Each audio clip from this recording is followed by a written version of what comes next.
In 1619, a ship reached the shores of North America carrying a small group of Africans. There were no headlines, no declarations of history being made. And yet, that moment marked the beginning of a legalized system of chattel slavery that would expand, harden, and dominate life in America for more than 2 centuries. These men and women did not arrive as settlers. They arrived stripped of names, families, and futures. What followed was not chaos, but organization. Laws were written, markets were created, human beings were classified, priced, and recorded as property. Slowly, quietly, a system took shape, one that transformed people into assets and suffering into profit. This was not just forced labor. It was a system built to sustain itself. Children inherited bondage at birth. Families could be broken apart with a signature. Entire regions came to depend on this structure. And over time, it became so deeply woven into daily life that many stopped questioning it at all. But history is not only written by those in power. Behind the fields and plantations were voices that refused to disappear.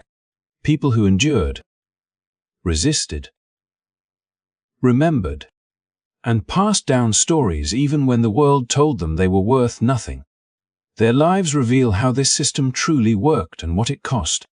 Stay with us, because this story is not distant. Its echoes are still around us today. The forced arrival of Africans in North America in 1619 set in motion a system that reshaped an entire nation. Over generations, slavery became protected by law and justified by economics, especially as plantation agriculture expanded across the South.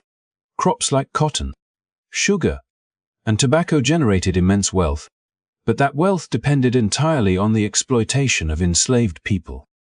As demand, slavery evolved into something even more disturbing. Enslaved men and women were no longer seen only as workers, but as long-term investments. Families were controlled, reproduction was manipulated, and entire communities lived under constant fear of separation and punishment. This was a system designed not only to extract labor, but to erase autonomy. Yet within this brutal reality, enslaved people built culture, faith, and resistance. Through music, community, and courage, they asserted their humanity in a world that denied it. Their stories expose the truth behind the myths and force us to confront how deeply this system shaped society. In this video, we will explore how chattel slavery was built, how it functioned, and why understanding it still matters today.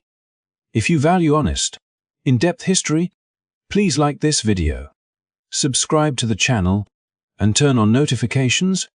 Your support helps keep these stories alive. Let's begin. What began in 1619 as the forced arrival of a small group of Africans did not remain a marginal practice for long. As the colonies expanded, land stretched wide across the South, and with it grew an appetite for crops that promised enormous returns. Cotton, sugar, and tobacco did not merely shape the landscape. They reshaped human lives.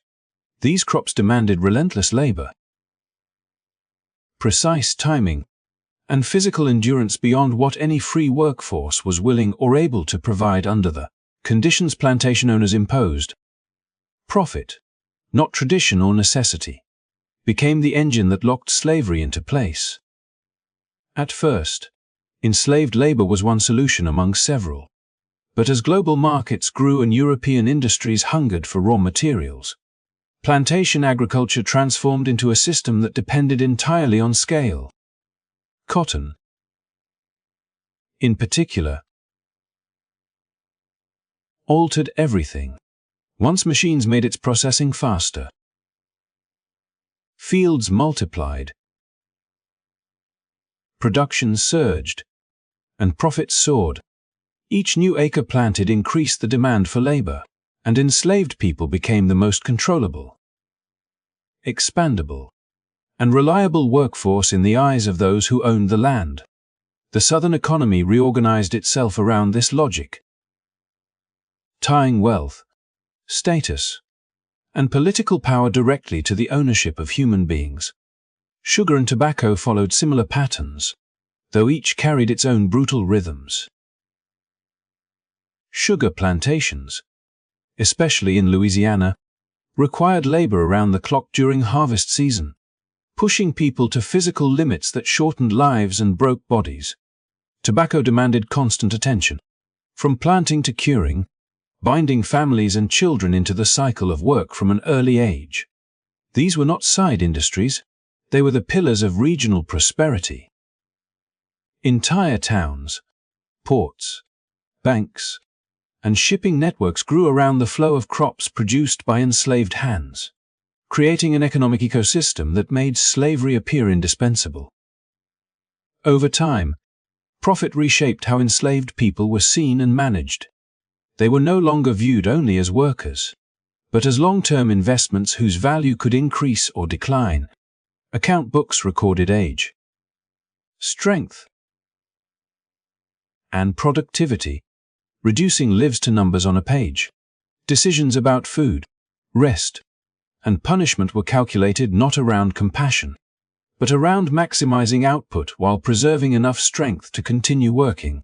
Even family relationships were weighed against market value, with separations justified as routine business transactions rather than human tragedies. This economic dependence reached far beyond plantation gates. Cotton traveled north to textile mills and across the Atlantic to fuel industrial growth, linking distant factories and financial institutions to the labor of enslaved people they would never meet. The wealth generated by these crops helped fund infrastructure, urban expansion, and national growth, embedding slavery deeply into the broader economy. By the time questions of morality grew louder, the system had become so profitable and so interconnected that many claimed it could not be dismantled without destroying everything built upon it.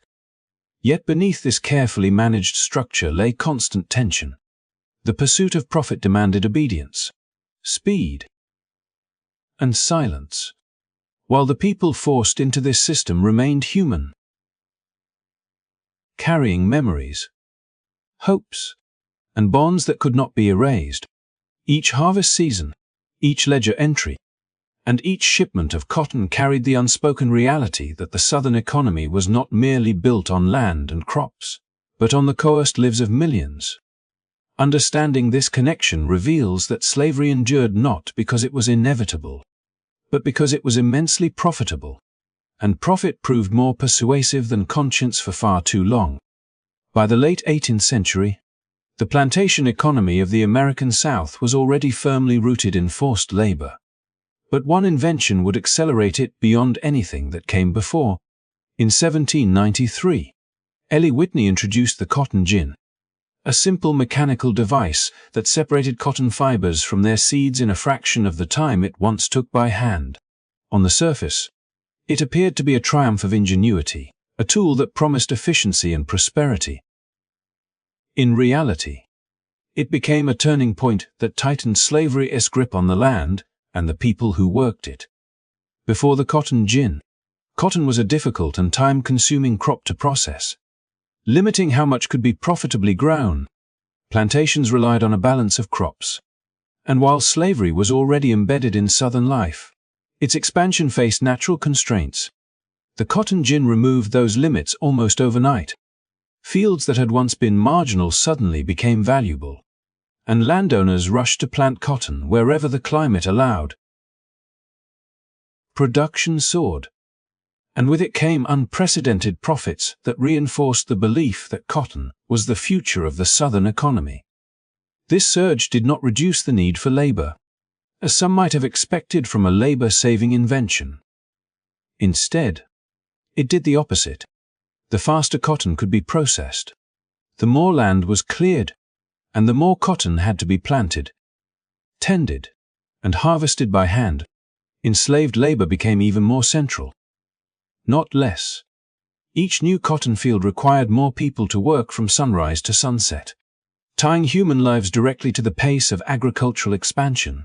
The cotton gin, rather than easing the burden of labor, multiplied it by expanding the scale of production beyond previous limits, as cotton spread westward into Alabama, Mississippi, and Louisiana. The demand for enslaved people reshaped the internal economy of the United States. Families were uprooted and sold southward in massive numbers, feeding what became known as the domestic slave trade. Entire communities were dismantled to supply labor for newly opened cotton lands, turning forced migration into a routine feature of economic growth. The movement of enslaved people mirrored the movement of capital, both driven by the promise of higher returns in cotton-rich regions. This transformation deepened the connection between profit and control. Plantation owners refined systems of supervision, quotas, and punishment to extract maximum output from each field and each person. The value of an enslaved individual was increasingly measured by their ability to meet the demands of cotton production, and daily life became governed by the rhythms of planting, picking, and processing. The crop dictated not only work schedules, but the structure of entire communities, binding them to a single economic purpose. Beyond the South, the effects of the cotton gin rippled outward. Northern textile mills expanded to process the growing supply, while international markets came to rely on American cotton to fuel industrial growth. The success of this trade reinforced the idea that slavery was not merely a regional practice, but a cornerstone of national prosperity. As wealth flowed in, moral questions were often set aside, overshadowed by the tangible benefits of economic expansion. In this way, the cotton gin stands as a symbol of how technology can amplify existing inequalities rather than eliminate them. It did not create slavery, but it gave it new momentum, locking the Southern economy into a cycle of expansion that depended entirely on enslaved labor. The machine's whirring gears echoed across fields and markets alike, marking a moment when innovation and exploitation became inseparably linked, shaping the course of American history for decades to come. As the cotton economy expanded and plantations stretched farther across the Southern landscape, the human cost of this system became impossible to separate from its profits. Behind every bale of cotton and every ledger filled with rising numbers were people whose lives were defined by exhaustion, deprivation, and constant uncertainty. The success of plantation agriculture depended not only on land and machines, but on pushing enslaved people to their physical limits, often far beyond what the human body could sustain. Work began before sunrise and ended only when darkness made it impossible to continue. In the fields, labor followed the relentless rhythm of the crop, demanding speed, endurance, and obedience day after day, season after season.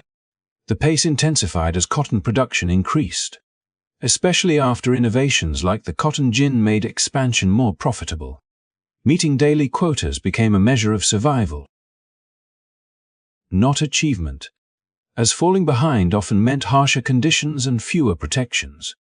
Rest was, and recovery even rarer, leaving bodies worn down long before old age. Living conditions offered little relief from this strain. Housing was typically overcrowded and poorly constructed, offering minimal protection from heat, cold, and disease. These spaces were not designed for comfort or health, but for containment, reinforcing the idea that shelter was a tool of control rather than care. Clean water was not always available, sanitation was minimal, and illness spread quickly through tightly packed quarters. In such environments, even minor injuries or common sicknesses could become life-threatening. Food, though essential to sustaining labor, was often inadequate in both quantity and quality. Rations were calculated to maintain just enough strength to keep people working, not to nourish them fully. Diets were repetitive and lacking in essential nutrients, contributing to chronic weakness and illness over time. Hunger was a constant presence, shaping daily life and forcing people to find creative ways to supplement their meals when possible, even under strict supervision. Medical care, when it existed at all, was limited and inconsistent. Enslaved people were rarely treated as patients in need of healing, but as laborers whose health mattered only insofar as it affected productivity. Injuries sustained in the fields were often ignored or minimally addressed, and serious conditions could go untreated for long periods. The absence of proper care meant that infections, fevers, and exhaustion claimed lives that might otherwise have been saved, contributing to mortality rates far higher than those of free populations. Violence, both physical and psychological, was woven into this system as a method of enforcement. Discipline was used to maintain order and maximize output, reinforcing fear as a tool of management. The constant threat of punishment shaped behavior, silenced dissent, and added an invisible burden to already punishing lives. Even when violence was not actively inflicted, its possibility lingered, influencing every interaction and decision. These conditions were not accidental or temporary failures of a flawed system. They were the predictable outcome of an economy built on extraction and control. The drive for profit left little room for compassion, and any improvement that did not directly increase output was often dismissed as unnecessary. Over time, this calculation produced devastating results. High mortality rates were quietly accepted as part of doing business, absorbed into the cost of production and replaced through continued forced labor. Yet within this harsh reality, enslaved people endured. They formed bonds, shared knowledge, and preserved a sense of humanity in circumstances designed to erase it. Their survival, even under such extreme conditions, stands as a testament to resilience, while the suffering they endured exposes the true price of the prosperity that slavery produced. Understanding these lived experiences reveals that the wealth of the plantation economy was built not only on land and crops, but on lives shortened and opportunities denied, leaving a legacy that cannot be measured in numbers alone. As the plantation economy grew richer and more entrenched, its impact reached far beyond the fields and into the most intimate parts of enslaved people's lives. The same system that measured productivity in pounds of cotton also treated family bonds as fragile and disposable. Husbands, wives, parents, and children lived with the constant knowledge that their relationships could be altered or erased without warning. Separation was not an exception or a rare cruelty. It was a routine feature of a system that placed economic calculation above human connection. Families were formed under conditions of uncertainty, knowing that permanence was never guaranteed. Children might be raised by parents who understood that their presence was temporary, that a change in ownership or a shift in financial circumstances could lead to sudden removal. Sales and transfers did not consider emotional ties, only age, health, and perceived value. The forced breaking of families served a practical purpose, discouraging resistance by reinforcing the idea that stability was impossible and that attachment carried risk. For women, this instability was compounded by a profound lack of control over their own bodies and futures. Enslaved women were expected to work in the fields or households while also being denied basic protections that others took for granted. Their lives were shaped by constant vulnerability, as personal boundaries held little meaning within a system built on ownership. The absence of autonomy created lasting harm, affecting not only individuals but the structure of families themselves. Children born into these circumstances inherited not only their status, but the emotional weight of a system that defined them before they could speak. The psychological toll of these experiences accumulated over time, living under constant surveillance. Uncertainty and fear reshaped how people saw themselves and the world around them. Trust was difficult to maintain when relationships could be interrupted at any moment. Hope existed, but it had to be guarded carefully, often expressed quietly through small acts of care and mutual support rather than open expectation. Emotional endurance became as necessary as physical strength, as survival required adapting to loss while continuing to function within an unforgiving environment. This trauma did not fade at the end of a single event or generation. It lingered, carried forward through memory, behavior, and shared stories, the stress of anticipating separation, the grief of loss, and the effort to maintain dignity under constant pressure left deep marks that shaped daily life. Even moments of joy were tempered by awareness of how easily they could be taken away. In this way, psychological suffering became woven into the fabric of slavery, as real and enduring as physical hardship. Yet, within these constraints, enslaved people fought to preserve a sense of family and self. They created kinship networks that extended beyond blood ties, offering care and continuity where formal family structures were repeatedly disrupted. Elders passed down stories, values, and lessons that helped younger generations understand who they were, even when the system sought to define them otherwise. These acts of connection were forms of resistance, asserting humanity in a world designed to deny it. When viewed alongside the economic forces that drove slavery, these personal experiences reveal its full cost.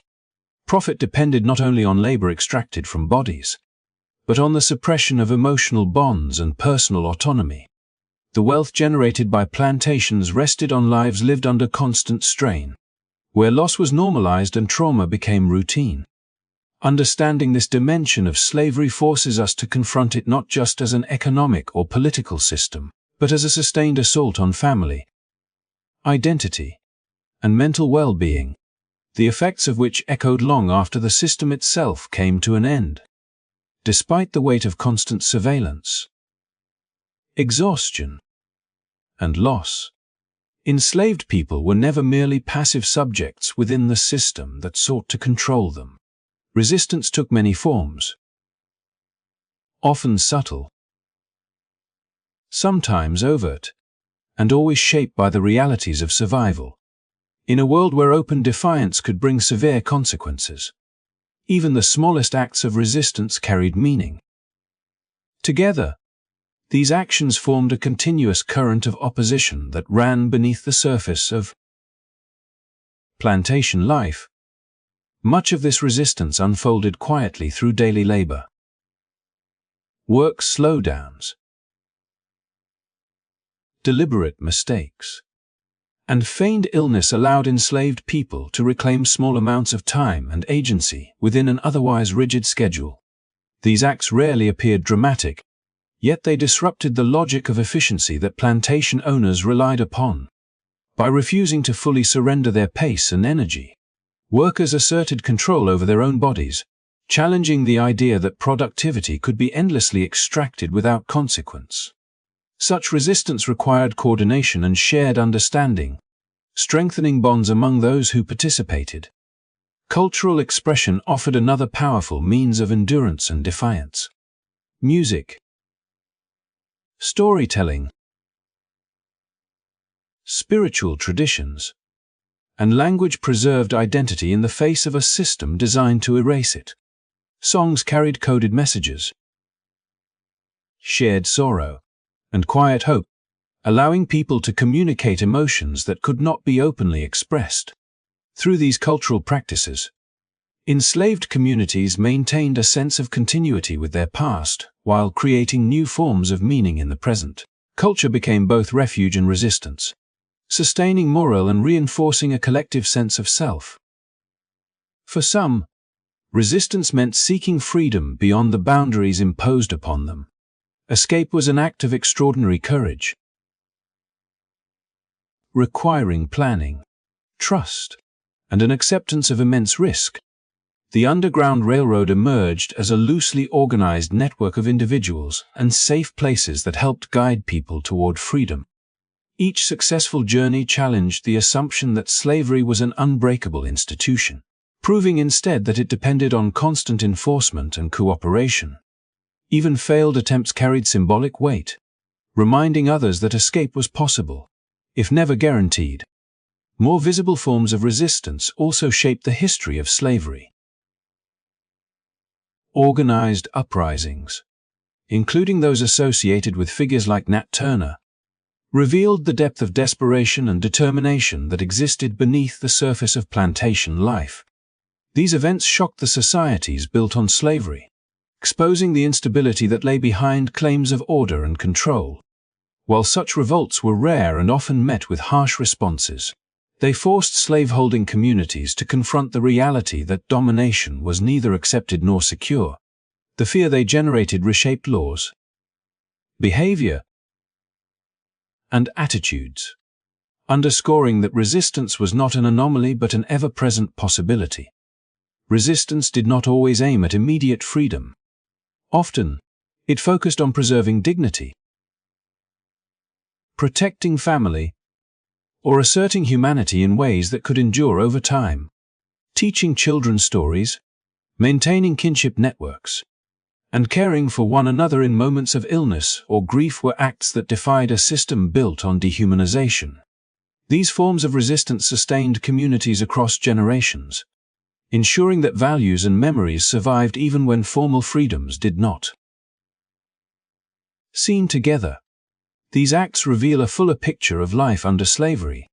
Enslaved people were not defined solely by suffering, but by their continual efforts to push back against it. Resistance was woven into daily existence, shaping relationships, culture, and identity. It challenged the economic system that sought to reduce people to labor alone and laid the groundwork for broader movements that would eventually confront slavery at a national level. Understanding this resistance restores agency to those who lived under bondage and reminds us that even in the most restrictive conditions, the human impulse toward freedom and self-definition endured. By 1860, the system that had begun centuries earlier had reached its most powerful and revealing form. Enslaved people were no longer seen only as laborers working individual plantations, but as the single most valuable economic asset in the nation. Their combined monetary value exceeded that of factories, railroads, and banks, reflecting how deeply slavery had become embedded in the American economy. This valuation was not abstract. It shaped decisions made in boardrooms, legislatures, and trading houses far beyond the fields where the work itself took place. The cotton economy stood at the center of this system. Cotton produced by enslaved labor flowed out of southern ports in enormous quantities, feeding textile mills in the north and across the Atlantic. Northern factories, though geographically distant from plantations, depended on this steady supply to keep their machines running and their workers employed. Each shipment of raw cotton tied industrial growth to agricultural exploitation, linking regions that often imagined themselves as separate or even opposed. The wealth generated by this trade moved through banks, insurance companies, and shipping firms, creating layers of economic dependence that reached deep into national life. This interconnected economy reshaped power and influence. Southern slaveholders leveraged the value of enslaved people as collateral, using human lives to secure loans and expand their operations. Financial institutions treated these assets as stable investments, reinforcing the belief that slavery was not only profitable but essential. Meanwhile, merchants and manufacturers in the North benefited from low-cost raw materials, allowing them to compete in global markets. Though the labor was hidden from view, its impact was visible in expanding cities, growing industries, and rising fortunes. Globally, American cotton became a cornerstone of industrialization. Textile centers in Britain and Europe relied heavily on supplies grown and harvested by enslaved workers, making slavery a critical component of international commerce. The demand for cotton shaped foreign policy, trade agreements, and diplomatic relationships, further entrenching the system within a global framework. By mid-century, the economic reach of slavery extended far beyond national borders, making its consequences impossible to isolate to one region or group. This vast economic network masked the human reality beneath it. Ledgers recorded values and profits, but they could not capture the exhaustion, loss, and resilience that made those numbers possible. The same system that celebrated efficiency and growth also depended on control, fear, and the suppression of basic freedoms. As slavery's financial importance grew, so too did the effort to defend it. not only as a social institution but as an economic necessity that many believed the nation could not survive without. At the same time, resistance and moral opposition gained strength, fueled in part by the visibility of slavery's economic dominance. Critics argued that a system built on human exploitation corrupted the values it enriched, while defenders pointed to prosperity as justification. This tension revealed a nation divided not only by ideology, but by the competing meanings of wealth and progress. The question was no longer whether slavery mattered to the economy, but whether the economy could be reimagined without it. By 1860, the contradiction at the heart of American growth stood fully exposed. Enslaved people, denied ownership of their own lives, had become the foundation of a global economic order. Their labor-powered industries enriched nations and shaped the modern world, even as their humanity was systematically denied. Understanding this moment forces us to see slavery not as a regional anomaly, but as a central force in shaping economic systems whose influence continues to be felt long after the fields fell silent. As the 19th century moved toward its midpoint, the contradictions holding the nation together grew impossible to ignore. Slavery had become deeply profitable, globally connected, and politically protected, yet it stood in direct conflict with ideals of freedom and human dignity that the country claimed to uphold. This tension did not emerge suddenly. It built slowly through decades of resistance, debate, and moral challenge. By the time the Civil War began, emancipation was no longer a distant idea but an unavoidable reckoning. Abolitionist movements played a critical role in forcing this reckoning into public view. Writers, speakers, and organizers challenged the moral legitimacy of slavery, exposing the realities behind plantation wealth and national prosperity. Their voices disrupted the silence that had long protected the system, connecting personal suffering to broader questions of justice and national identity. Though often resisted or dismissed, these efforts reshaped public discourse and made neutrality increasingly difficult. Slavery could no longer be treated as a regional issue when its consequences touched the entire nation. At the same time, enslaved people themselves continued to resist in ways both visible and unseen. Escapes, uprisings, cultural survival, and daily acts of defiance weakened the foundations of slavery from within. Each act of resistance challenged the assumption that the system was stable or accepted. These actions carried enormous risk, yet they underscored a fundamental truth. Slavery endured not because it was natural or inevitable, but because it was enforced. Resistance revealed its fragility. Economic contradictions further intensified the crisis.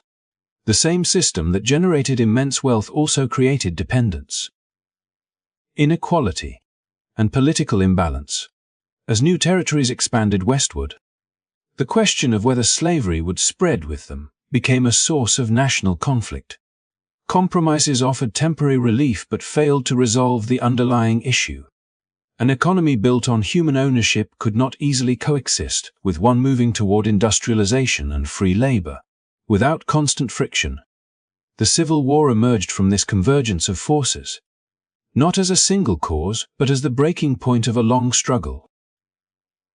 Emancipation, when it came, was both a legal milestone and a moral turning point. It ended slavery as an institution, but it did not erase its legacy. Freedom arrived into a society unprepared to deliver equality, leaving formerly enslaved people to navigate new forms of exclusion, violence, and discrimination. The end of slavery marked a beginning, not a conclusion. The social and racial consequences of this history continue to shape the present. Inequality, memory, and identity remain influenced by a past in which wealth and power were built on exploitation. Understanding this story is not about assigning blame to the present, but about recognizing how deeply the past informs modern realities. Only by confronting this history honestly can its lessons be understood. Thank you for taking the time to listen and reflect on this journey through history. If you found this story meaningful and want more in-depth explorations like this, please like the video, subscribe to the channel, and stay with us for future stories that connect the past to the world we live in today.